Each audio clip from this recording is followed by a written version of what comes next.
Nothing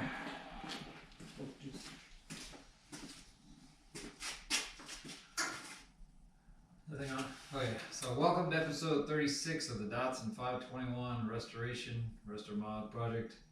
In this episode, I'm going to finish up the rear disc brakes, do a one-piece bracket. I'm going to start the 3-link in the rear. I think I install the lower, the shocks, the coilover shock brackets, get those installed. Modify the exhaust for the exhaust was rubbing. And introduce the Datsun 260Z rack and pinion. I picked one of those up. I'm going to try to convert the Miata rack that I have in here to a Datsun rack for a bunch of reasons. I think I covered most of it in the video, but the main reason is the Miata rack has 17mm tie rods, which are really rare. It's hard to find good choices. On the manual racks, they have 18mm. On the power, they have 17mm. I didn't know that. I bought a power one, so I may convert that to a manual. And then I already have tie rods I bought, you'll see in the video, from the 300ZX that bolt in to 18mm and bolt onto these D21 knuckles. But I think I'm just going to go a whole different route, just go to the Datsun rack. It's just easier, too many reasons. But yeah, and I think, I don't think I talk about the Weber in this one. The next video will be about the new Weber. And the next video I'll have probably the next test drive in it, which, if you've seen my shorts, killed my radiator. Put a hole in the radiator. 55-year-old radiator, took it out in 10 minutes, driving it around, drove to the gas station. So I have a full tank of gas now. So anyways, like, subscribe, comment down below. And the next video is going to be pretty good. Hopefully I'll have the test drive and the Weber in that one. And I think there's some other stuff in this one I forget.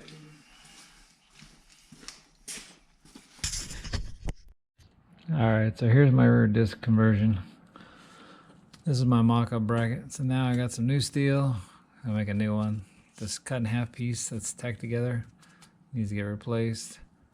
And so I've currently got 2 washers under each one. I think the new steel is the same thickness. I need to check. If not, I need to shim accordingly. And I also want to upgrade these bolts. These are standard. I want to upgrade these to metric because they need to be longer. Make a note of that. So longer bolts, and new brackets needed. And we'll be, I think, done with the rear end, rear brakes. Or else, I just remembered I need to order some new gaskets for the bed, new washers, new shims. I'm missing some of the originals. You can see how tight it is up here. So I think I need like a 3/16 thickness. Canvas was originally like a rubber gasket for the bed, and maybe new bolts. I think I'm missing a couple of bolts. I might as well just get all new bolts. So here's my new rear disc brake caliper brackets I'm making for the what was it, Maxima calipers. So here's my prototype I made earlier.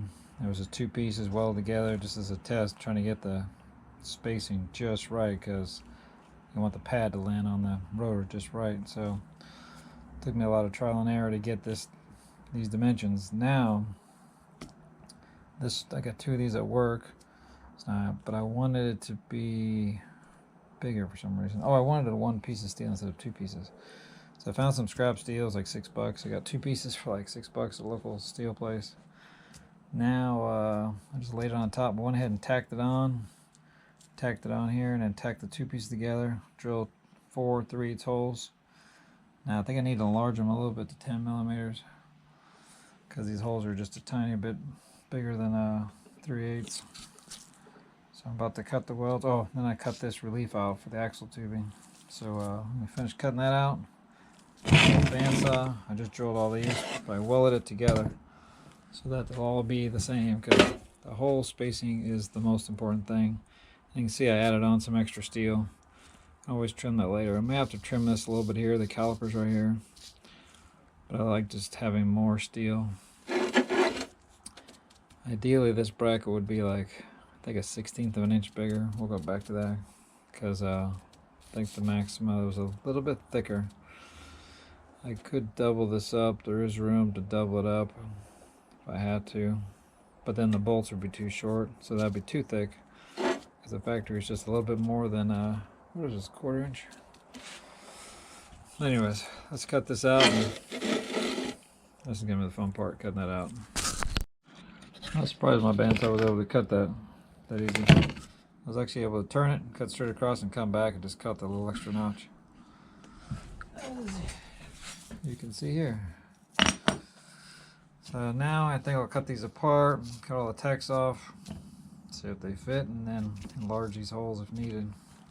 So get a nice tight fit on these brackets and on the actual housing. I don't want these holes too big because I don't want the brackets to move if the bolts come loose. I don't want them clunk, clunk, clunk, clunk, clunk, clunk, you know what I mean? I could even add on a tab to get to the 3rd bolt, because you know there's 4 bolts here.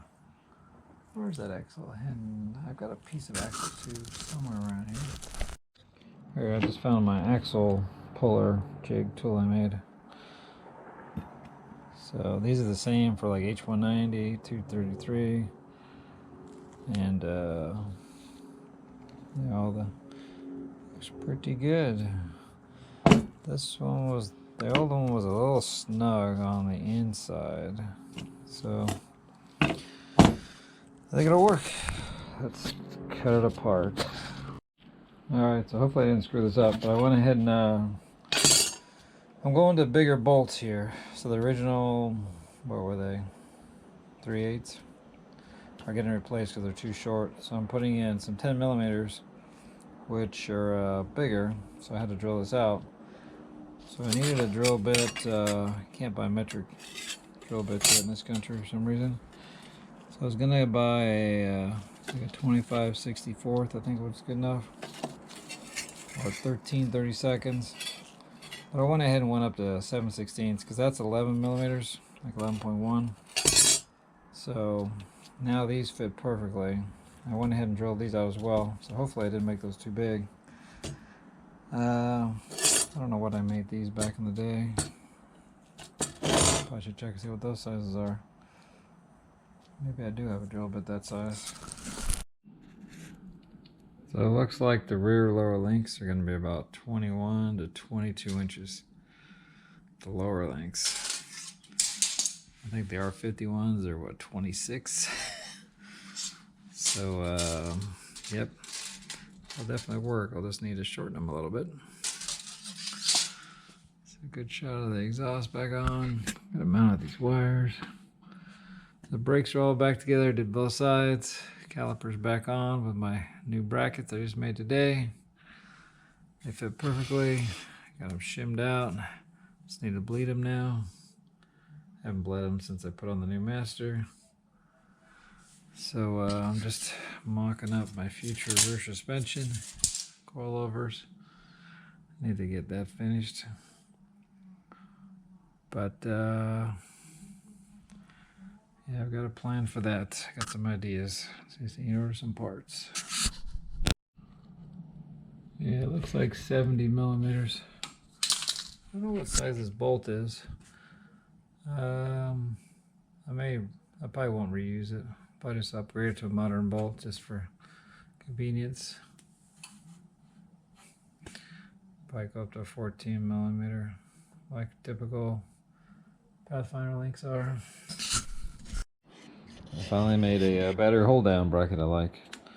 Just a piece of what was it, 1/2 inch, 1 inch square tubing, and I put a 5 millimeter bolt nut cert in it. Put a little 5 millimeter bolt here, and just an old Nissan, whatever this is, 6 millimeter rod, 10 millimeter headed nut, factory style. Just drilled a hole there, drilled a hole there. Fits perfectly. It's the exact same size as here, and the bolt was the right size. So the battery is secure. Alright, so I finally found some tie rods that replaced the Mazda cut in half stuff. This one I cut and welded together. 300 ZX inner, 240 SX outer, 14 millimeter instead of 12 millimeter, 16 millimeter on the outside. This fits the D21. So here's the part numbers. EV383. There's a lot of adjustability, it's a lot of thread. I could easily shorten this if I need to. And that is, what is that? It's the one of them. The other one is Made in USA, ES 3407. So I think that was the outer, and that's the inner, or vice versa. So see if we can put them on. Finally have real tie rods on this thing. I think I found a tie rod that works. I don't know if you can see this. 240SX, 300ZX. It's the exact same length as the shortened Miata one. And the 240 fits the D21. That's all I need to know. I got a ton of adjustment in here, and it's easy to shorten if I need to. And we finally found an off-the-shelf tie rod inner and outer solution. Alright, so I just got my S30, I think it's like a 74 to 78, 260, 280Z rack and pinion, steel. So I think it's 14 millimeters, that looks huge. But it's the same as, I think these are, shoot I forget now, 240SX, 300ZX, I think 240SX. That one fits on there, but I need to get a left-hand drive for that.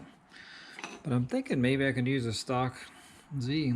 Just measure the overall length of my truck from joint to joint. It's about 110,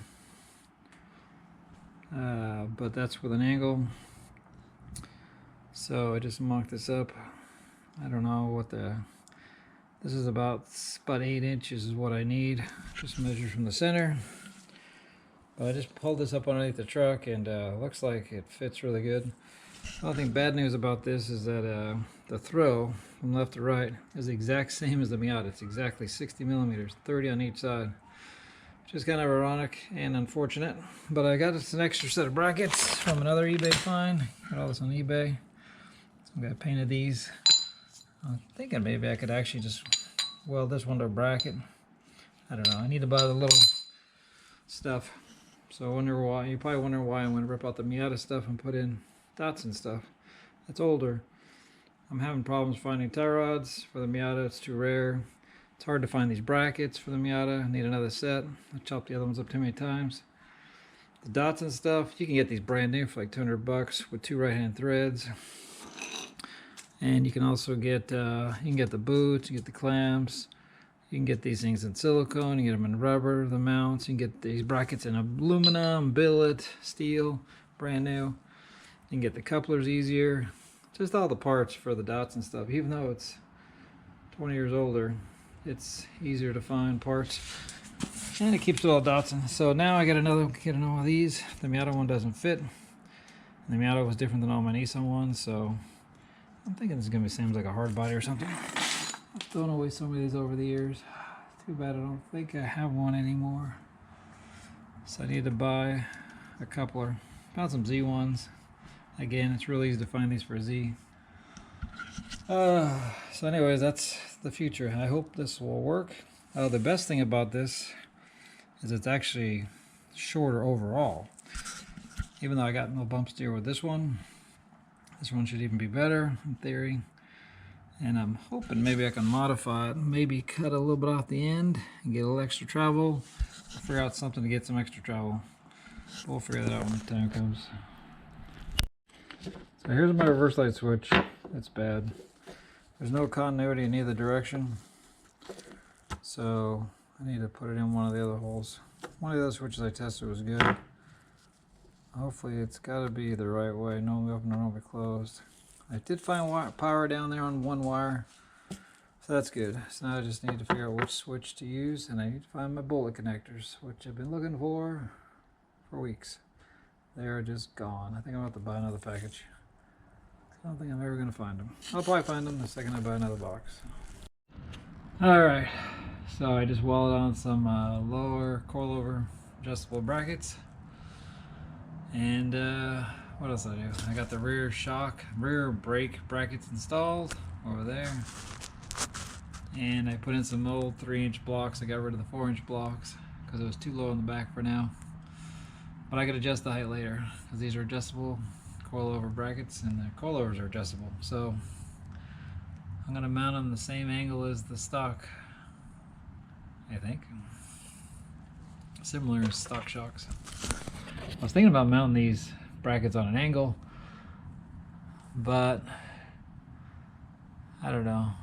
I probably should have, but I just welded them, and too late now. So we'll see how this works. Thought it would look funny having the shock mounts triangulated on the back. The shocks will be on an angle though, little angle. Alright, here's a good shot of the rear suspension.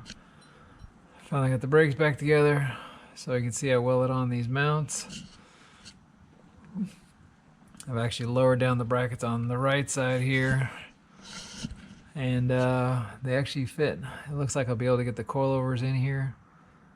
And I've still got some adjustability, so I gotta get rid of that bar. I think I'm gonna cut that bar out up there and replace it with a 2-inch quarter wall, since it's gonna carry the weight of the truck.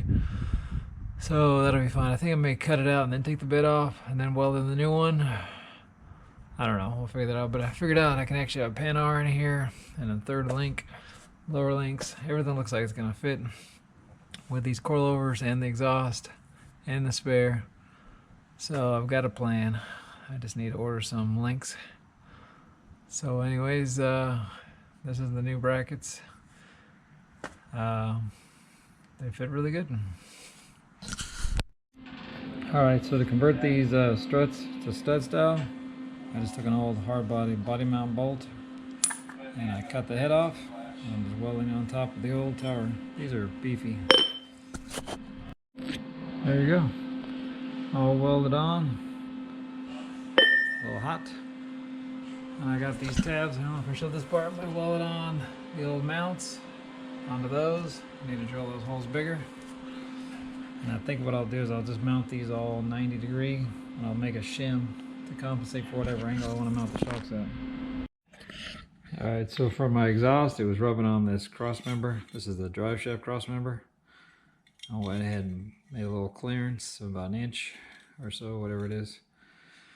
It wasn't easy to get this off, but with the help of a sawzall and a cutoff wheel, and I did not even remove the exhaust. This top layer here looks pretty thick, so I'm gonna have to box this in, or usually what I do when I notch stuff is I'll cut this out and flip it back over and put it back in upside down. Maybe cut these sides off, weld it back in.